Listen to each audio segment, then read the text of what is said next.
Hello. Hello. अस्सलाम वालेकुम वरहमतुल्लाहि वबरकातुहू। वालेकुम अस्सलाम वरहमतुल्लाहि ताला वबरकातुह। खैरियत से हैं हज़रत? गज़ाली बोल रहा हूँ। अच्छा अच्छा, ठीक है। हाँ, अल्लाह का एहसान है अज़ीम है। और तबीयत वगैरह सही है हज़रत? जी जी, अल्लाह का करम दुआ है। माशाल्लाह। बरेली शरीफ में ही है? हाँ, बरेली में। अच्छा। वक्त है ना हज़रत? ज़रा 2 मिनट का कुछ अर्ज़ करना था हज़रत। जी जी, बताइए। हाँ, मैं हज़रत अर्ज़ ये कर रहा था, वो अभी एक मसला हुआ है आज सोशल मीडिया पे, शायद आपने देखा हो। वो पूर्णिया के इलाके में एक जलसे में शहरा साहब और शब्बीर बरकाती और कफ़ील अंबर भाई, ये लोगों के ताल्लुक से। तो मैं पूछना कुछ ये चाह रहा था हज़रत, जैसे सोशल मीडिया पर लोग हर तरह के पोस्ट कर रहे हैं। कुछ लोग उनके मुफ्ती शहरियार साहब के खिलाफ पोस्ट कर रहे हैं, कुछ लोग हम्म। उनके खिलाफ पोस्ट कर रहे हैं शब्बीर भाई और कफ़ील भाई के ताल्लुक से। तो जी कुछ लोग मुझसे कह रहे थे, पूछ रहे थे कि आपका क्या कहना है? तो मैंने कहा, मैं कम इल्म आदमी क्या कह सकता हूँ उसके बारे में। तो मैंने सोचा कि फ्री हूँ, थोड़ा-सा मुफ्ती साहब से बात करूँ अगर फ्री होंगे। तो अर्ज़ ये थी हज़रत कि ये मुफ्ती साहब ने जो मिंबर शरीफ पे जो इन लोगों की इस्लाह की है, इसके ताल्लुक से पूछना चाह रहा था। चूँकि लोग कुछ ये कह रहे हैं ना कि वो कहने की क्या ज़रूरत थी वहीं पर, और वो भी मोमिन है, उसका दिल टूट गया। इस तरह से हज़रत बात कर रहा, तो पूछना चाह रहा था। फरमाएँ हज़रत। ये ऐसा है ना, सोशल मीडिया के जरिए मुझे तो कुछ खबर मिली है। मुझे जी, भी कुछ अहबाब ने और भी क्लिप वगैरह भी भेजी है। जी, और क्योंकि मैं थोड़ा मसरूफ था तालीम में, जी, मैंने बहुत ज़्यादा उस पर ध्यान नहीं दिया। जी। तो उसमें असल मामला क्या हुआ है, कुछ मुझे थोड़ा सा बताएं। क्या मामला हुआ वहाँ, तो मैं उसके बाद कुछ मा जवाब दूं। मामला हज़रत वो मतलब वो शब्बीर भाई जो उनका अपना अंदाज़ है वो पढ़ते हैं। वो मतलब डिले के ज़रिए पढ़ते हैं, तो उसमें वो जिस तरह से वो पढ़ते हैं, तो एक समझ लीजिए कि लोग उन झूमते हैं। मैं ये तो नहीं कह सकता भई कि उसमें लोग नाचते हैं, मैं तो ये कह रहा हूँ कि झूमते हैं लोग। तो हम्म, वो मतलब वो बशक्ले मतलब वो ऐसे समझ लीजिए, थोड़ा-सा झूमते हैं तो कूदते हैं, थोड़ा ज़्यादा भी हो जाता है, पैसा हम्म, लौटाते हैं। तो वही सब हो रहा होगा। तो हालाँकि वो उसमें तो वीडियो में तो हज़रत नहीं है, लेकिन वीडियो में तो वही है, मौलाना शहरयार साहब आए हैं और वो सब जो है इस्लाह कर रहे हैं, डाँट रहे हैं उन लोगों को, बस वही है। तो उसके ऊपर वो जो है मैं अच्छा। जानना चाह रहा था हज़रत। हाँ, बस यही है। देखिए, पहली बात तो ये है कि सरकार अलैहिस्सलातु वस्सलाम की जो मदहो सताइश और आपकी जो नात खानी है, जी, जी। ये एक कार सवाब है और इबादत का काम है। माशाअल्लाह, माशाअल्लाह। आला हजरत इमाम अहले सुन्नत रदी अल्लाह तआला अन्हु ने हुँ, खुद ये इरशाद फरमाया कि मैंने नात खानी कुरान और हदीस से सीखी है। माशाअल्लाह।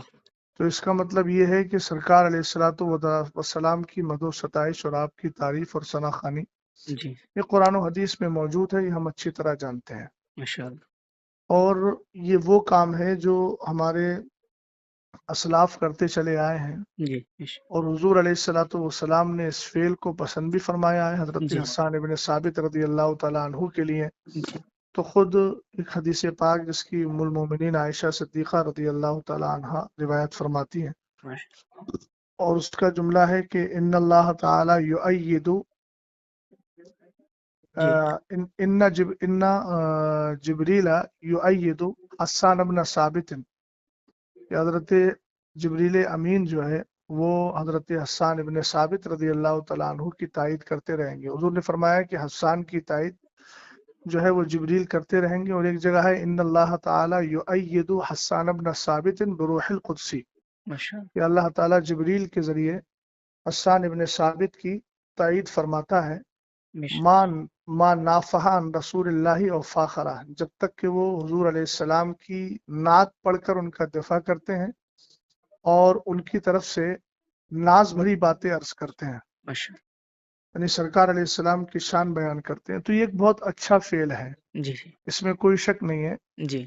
लेकिन ये चीज़ जहन में रहे कि हुजूर पाक सल्लल्लाहु ताला अलैहि वसल्लम की जो नात खानी है उसके कुछ आदाब भी हैं। बेशक, बेशक, उन बेशक। आदाब का पासो लिहाज रखना और उसका ध्यान देना ये हर मुसलमान की जिम्मेदारी है। जी, बड़ी माजरत के साथ, मुझे किसी से कोई कल्बी जलन या कोई इख्तलाफ नहीं है जी, ज़ाती तौर पर। जी, लेकिन जहाँ तक आपने जिन मौसूफ का नाम लिया नात खानी के हवाले से, जी, इनका जो अंदाज़े नात खानी है वो निहायत ही गैर मुनासिब है। और जहाँ तक अच्छा, मैं समझता हूँ जी, वो शायद पढ़े लिखे भी नहीं है और तलफ़ुज़ भी नहीं जानते हैं। उन सारी चीज़ों का जो तलफ़्फ़ुज़ का तर्ज होता है जी, वो उनको मालूम भी नहीं है। जी, हम जिस काम से जुड़े हुए हैं जी, ये भी याद रहे कि उस काम से जुड़ने के बाद उसके ज़रूरी मसाइल का इल्म हमारे लिए लाज़िम व ज़रूरी है। बेशक, बेशक। मिंबर रसूल पर चढ़ने का हक उसी को है जो मिंबर रसूल के आदाब जानता है। जी, बेशक, बेशक, जब तक हमारे अहबाब ने मिंबर रसूल माना तब तक उसका पासो लिहाज रखते रहे, बेशक, लेकिन जब से उसको स्टेज कर दिया जी, तब से ये सारे हालात दिगर को हो गए हैं। जी, जी, बेशक, और कुछ ऐसे नातखा हैं इसका इनकार नहीं किया जा सकता, उनमें ये भी शामिल हैं जी, कि जिनकी नातखानी के बाद अवाम के अंदर एक होड़दंग मचती है हाँ जी, और अजीब किस्म से वो हमारी कौम नौजवान कौम जो है वो उछल कूद करने लगती है जो बिल्कुल आदाबे नातखानी के सरासर खिलाफ है। जी, जी, और ये तो ऐसे महसूस होता है कि जैसे हमारी कौम पहले क्या करती थी, पहले तवाइफ पर पैसा लुटाती थी और उनके और नाच गाने पर रक्स व सुरूद करती थी। जी, अब उसके बाद में हमारे कुछ ऐसे शोरा हैं जिन्होंने उसकी रूह को पता नहीं जान लिया है या पकड़ लिया है जी, कि वो पहले भी नाचती थी, रक्स करती थी। जी, हम कहते हैं झूमना, झूमने का ये तर्ज नहीं होता है जी, कि आप हाथों में रुमाल लेकर के उछल कूद करें, जी, लफ्ज अली अली बोल करके उधर पैसा लुटाया जा रहा है और इधर जो है जिस्म को थिरकाया जा रहा है। जी, ये सारी चीजें आदाबे नातखानी के सरासर खिलाफ है। जी, समझ गए? जी, ये जी, तर्ज जो भी इख्तियार करता है या फिर जो मैं तो नहीं जानता उसको क्या कहते हैं, डिब्बी के जरिए जो लोग पढ़ते हैं जी, उसमें ऐसी आवाज पैदा कर देते हैं, गूंज पैदा कर देते हैं जिससे म्यूजिक की आवाज पैदा होती है। जी, तो एक तो ये नाजायज व हराम है। जी, हज़रत, भाई सरकार अलैहिस्सलातु वस्सलाम की मदो सताइश हुजूर की तारीफ है जो जी, दुनियावी लहवो लैब से बिल्कुल साफ सुथरी होना चाहिए। बेशक, बेशक, बेशक, नातखानी आप संजीदगी से करिए, बेशक, नाते पाक आप पढ़िए, संजीदगी से पढ़िए, जी, जो पढ़ने का सलीका होता है। जी, जी, बेशक, समझ गए आप? भाई जी, जी, इस्लाम को हम मानते हैं बेशक, और इस्लाम में दूसरों की मुशाबहत, फुस्साक फुज्जार की मुशाबहत से हमें रोका गया। अब आप बताइए, आपको मालूम होगा कि हुजूर अलैहिस्सलाम ने अमामा शरीफ बांधने के लिए टोपी को लाजिम किया ताकि हमारा अमामा यहूदियों के अमामे के मुशाबे ना हो। हुजूर बेशक, अलैहिस्सलाम ने मुहर्रमुल हराम में 10 यानी यौम आशूर का जो रोजा होता है उसमें आपने ये फरमाया कि नहीं, नौका भी रखो ताकि यहूदियों के साथ मुशाबहत ना हो। जी, और जी, मन तशब्बह बिकौमिन फहुवा मिनहुम। तो ये सारी चीजें हैं। हुजूर अलैहिस्सलाम की नातखानी इस अंदाज से कीजिए कि लोगों की आंखों से आंसू निकले, लोग बेशक, संजीदगी से बैठ कर के सुने। सुभान ये अल्लाह, क्या होता है कि शोर गुल किया जाए। जी। एक बात चीज़ और समझे कि नहीं जी, समझे? जी, जी, मैं समझ गया। जी एक चीज़ और अर्ज़ करना चाह रहा था हज़रत, वो कई लोगों ने ये जो है मुझसे कहा, मेरे क्लोज़ सर्कल के भी दोस्तों का भी ये सवाल था कि मुफ्ती साहब को वहीं इस्लाह नहीं करनी चाहिए थी, वहाँ जो है उन्होंने स्टेज पे ही जो है सारी बातें कह दी, क़यामगाह पे ले जाके कह देते। इसके बारे में हुज़ूर मैं पूछना चाह रहा था कुछ? देखिए, मैं एक बात अर्ज करना चाहूंगा कि जी, मैं ये जज्बाती जुमलों से बहुत ज्यादा मुतासर नहीं होता। जी हज़रत। मौसूफ को ये अंदाज इख्तियार किए हुए अरसे दराज हो गया जी, और शायद मौलाना शहरियार साहब से पहले भी बहुत सारे अफराद ने इनके अंदाजे नातखानी का रद्द किया है। जी, जी। समझे कि नहीं समझे? जी, जी, जी। और वो अंदाज आप अरसे दराज से लेकर चले आ रहे हैं। चूंकि आपको मालूम है कि कौम हमारा यही अंदाज पसंद करती है और हुँ, हमारी नज़र कहाँ है, उसकी नज़र कहाँ है, वो सब लोग जानते हैं। मैं किसी के दिल पर फैसला नहीं कर रहा हूँ, जी, जाहिर को देख करके फैसला कर रहा हूँ। जी। बात समझे कि नहीं समझे आप? जी, जी, जी। तो जहां तक मसला इनके अंदाजे नातखानी का है, तो जिस तरीके से महफिल में मजमा आम में बदनज़मी पैदा हुई है, जी, तो उसकी इस्लाह किसी कोने में बैठ के नहीं की जाएगी। इस्लाह भी वही मजमा आम में होना चाहिए जी, ताकि कौम को भी मालूम हो कि तुमने जो किया है ये तरीका सही है कि गलत है।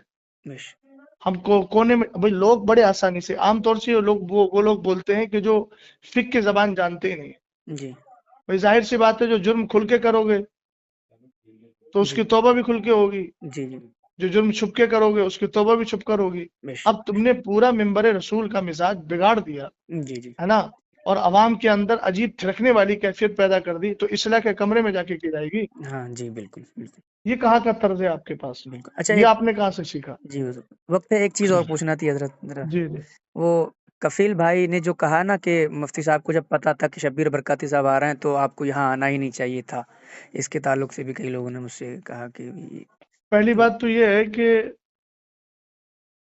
یہ ان کا جملہ بالکل بے وقت اور غیر مناسب ہے۔ اچھا یہ بتائیے مجھے، جی آپ اچھی طرح جانتے ہیں جی کہ مثال کے طور پر مجھے کسی نوکری میں جانا ہے جی تو میرے پاس سرٹیفکیٹ ہونا چاہیے نا۔ بالکل بالکل بالکل سرٹیفکیٹ میرے پاس نہیں ہوگا تو مجھے نوکری نہیں ملے گی۔ جی اسی طریقے سے ممبر پر آنے کے لیے انہی لوگوں کی اجازت ہے جن کے پاس ممبر پر آنے کا سرٹیفکیٹ ہے علمی طور پر، بے شک بے شک جن بے کو شک شریعت نے بیٹھنے کی اجازت دی ہے۔ بے شک سمجھ گئے آپ؟ جی بالکل پہلی بات تو یہ ہے کہ جو طرز موصوف کا رہا جی یا موصوف جیسے حضرات، چاہے وہ نظما ہو یا شعرا ہو، جی اگر شرعی اعتبار سے دیکھا جائے تو بہت سارے ایسے افراد ہیں کہ جو ممبر پر بیٹھنے کے لائق ہی نہیں ہیں، جن کی جی داڑیاں کٹی ہوئی ہیں، جی جی سمجھ گئے نا، جن جی کا طرز حیات بہت زیادہ دیگرگوں ہے، تو وہ تو شریعت ان کو بیٹھنے کی اجازت بھی نہیں دیتی ہے۔ لیکن بہرحال وہ ان کا اپنا حال ہے، ہم جی انفرادی طور پر کسی پر حملہ نہیں کر رہے ہیں، جنرل بات بول رہے ہیں۔ جی حضرت دوسری بات یہ ہے کہ ممبر پر اگر پڑھے لکھے لوگ نہیں آئیں گے تو جاہل آئیں گے۔ کیا یہ کہتے ہیں، کہنا واہ کہ ان کو پتا تھا کہ مطلب وہ نہیں آنا چاہیے، اس کا مطلب تو پھر یہ ہے کہ تم ممبر کو پوری طریقے سے جاہل لوگوں کے ہاتھ میں دینا چاہتے ہو، اور ایسے لوگوں کے ہاتھ میں دینا چاہتے ہو جو قوم کو بالکل پوری طریقے سے رقص و سرود کی جو ہے وہ اس کے مزاج میں ڈھال دیں۔ یہ کیا مطلب ہوا؟ عربی ممبر رسول عالم ہی کا ہے، جی مبلغ کا ہے، مصلح کا ہے، جی نعت خواں کا بھی ہے، مگر ایسا نعت خواں ہونا چاہیے جس کو نعت پڑھنے کا سلیقہ ہو، بے شک بے شک بے شک جس کے اندازے ثنا خوانی سے لوگوں کے دلوں میں ایک محبت بھی پیدا ہو اور بڑی سنجیدگی کے ساتھ، متانت کے ساتھ وہ نعت خوانی کر رہا ہو۔ ماشاء اللہ تو یہ تو کہنا کہ بھئی جو اس کا حق ہے، جس کا حق ہے وہ تو آئے گا نا۔ ہونا تو یہ چاہیے تھا کہ ان کو معلوم تھا کہ مولانا صاحب آ رہے ہیں جی اور وہ جو ہے اصلاح کرنے کی طرف مائل ہو جاتے ہیں تو وہ خود ہی نہ آئے، اور اگر آ ہی گئے تھے تو کم جی سے کم انداز اپنا بدل لیتے۔ ہاں بھئی جی وہاں ممبر رسول پہ علماء بیٹھے ہوئے ہیں، اہل علم بیٹھے ہوئے ہیں، تم نے سب کو جاہل اور گنوار سمجھ لیا ہے۔ جی بھئی اس طریقے سے ہڑدنگ ہوتی ہے۔ دیکھیں میں بھی اسٹیجوں پر اسٹیج کی دنیا سے، جو لوگ دنیاوی اعتبار سے اسٹیج بولتے ہیں، حالانکہ وہ ممبر رسول ہے، جی میں بھی ممبر رسول کی دنیا سے جڑا ہوا ہوں۔ جی بات سمجھ گئے نا؟ ہاں بالکل جی حضرت ہاں، اس لیے میں بھی حالات کو جانتا ہوں۔ یہ سراسر غلط حالات ہیں، اور اہل سنت والجماعت کا غلام غوث بھائی بہت زیادہ نقصان ہو رہا ہے۔ بے شک بے یہ شک ساری آڈیوز ویڈیوز وغیرہ غیر مقلدین وہابیہ لیتے ہیں اور کہتے ہیں یہ ہے سنیوں کا اسٹیج، یہ آپس میں اختلاف ہو رہا ہے۔ سمجھ گیا؟ دوسری بات یہ ہے کہ آج بدعقیدہ حد درجہ بڑھتے چلے جا رہے ہیں، جی رافضیت ہے، جی جی نیم رافضیت ہے، غیر جی مقلدیت ہے، وہابیت ہے۔ یہ جو ایسے نعت خوانوں کو بلا کر کے گھنٹوں گھنٹوں پوری طریقے سے محفل کو جو ہے وہ عجیب کیفیت میں ڈھال دیا جاتا ہے، جی اور اس کے بعد پھر بالکل جب انسانوں کی عقلیں کام کرنا چھوڑ دیتی ہیں تب خطیب کو لا کے بٹھاتے ہیں۔ عزیز، سب سے بڑا نقصان اس سے یہ ہو رہا ہے کہ میری قوم دین سے بالکل جاہل ہوتی چلی جا رہی ہے۔ اللہ دیکھیے ان کے پاس نا مدرسوں میں آنے کا کوئی ٹائم ہے، جی حضرت جمعے کے دن نماز پڑھنے آتے ہیں تو کب آتے ہیں؟ جب ممبر رسول پر اور ممبر پر جو ہے وہ خطیب اور امام بیٹھنے والا ہوتا ہے خطبے کے لیے۔ جی ان کو لے دے کر موقع ملتا ہے دین سیکھنے کا جلسوں پر۔ جلسوں میں جی حضرت اب جی جلسوں میں بھی یہ ماحول آپ نے قائم کر لیا تو کیا کرو گے بھائی؟ قیامت کے دن کیا کس طریقے سے رب کی بارگاہ میں منہ دکھاؤ گے؟ بے کم سے شک کم ان ممبروں کو اور ان پاکیزہ محافل کو تو اپنے اس طرز سے الگ رکھو۔ کم سے کم دین سیکھنے کا موقع مل رہا ہے تو علماء کی کثرت کے ساتھ تقریریں کروا کر ان کو دین تو سکھاؤ۔ نعت خوانی کرنا ہے، الحمدللہ کار ثواب ہے۔ یہ تو بڑی آسانی سے لوگ کہہ دیتے ہیں کہ حضرت حسان ابن ثابت رضی اللہ تعالیٰ عنہ کی سنت ہے، حضور نے ان کو ہدیہ دیا تھا، تو جی کم سے کم حضرت حسان ابن ثابت کا جو طرز تھا اور آپ کا جو انداز تھا ثنا خوانی کا، جی ایک بار اس کو بھی پڑھ لیں۔ دیوان حسان کے نام سے بہت سارے دیوان موجود ہیں، ایک بار اس کا بھی مطالعہ کر لیں۔ جی اپنی بات کو مضبوط کرنے کے لیے ایسا نہ ہو کہ صرف حضرت حسان ابن ثابت کا نام استعمال کیا جائے۔ جی حضرت حسان ابن ثابت رضی اللہ تعالیٰ عنہ کا جو طرز تھا اس طرز کو بھی اختیار کرنا چاہیے نا۔ جی جی بالکل حضرت بالکل پتہ نہیں کون کون سے کلام پڑھے جاتے ہیں، کون کون سا طرز اختیار کیا جاتا ہے، کون کون سی جو ہے وہ کیا بولتے ہیں، کون کون سے حالات میں لے جا کر کے قوم کو ڈال دیا جاتا ہے۔ تو یہ سب غیر مناسب چیزیں، سمجھ گیا آپ؟ جی ان ساری چیزوں پہ جب تک روک نہیں لگے گی اہل سنت والجماعت کا نقصان ہی ہوگا۔ اللہ تعالیٰ بس صلاح اور فلاح ہم سب کو عطا فرمائے. جی یہ جملہ حضرت اچھا لگا آپ کو. یہ سچی بات ہے. یہ اہل سنت کا حضرت بہت نقصان ہے ان جیسے معاملات سے. میرے کئی دوست آپس میں ہی جو ہے بحث کر رہے تھے, اسی لیے میں نے حضرت جو ہے میں نے سوچا کہ حضرت سے جو ہے چلیے اچھا رہنمائی لے کیا لی آپ نے. جائے. ٹھیک ہے حضرت, دعا کر دیجیے گا میرے لیے. اللہ ٹھیک تعالی ہم سب پر فضل حضرت, خاص میں فرمائے. ریکارڈنگ کر لی ہے, اگر آپ کا حکم ہو تو سنوا دوں لوگوں نہیں کو. ریکارڈنگ کر لیا تو کوئی ایسی بات تو الحمدللہ میں نے بولی بھی نہیں ہے, جی اور بات ٹھیک ہے. ٹھیک ہے حضرت, ٹھیک, سچی بات شکریہ. کہیں بھی پہنچے اچھی بات ہے. جی اللہ حضرت, تعالیٰ فضل فرمائے. ہاں. چلیے ٹھیک.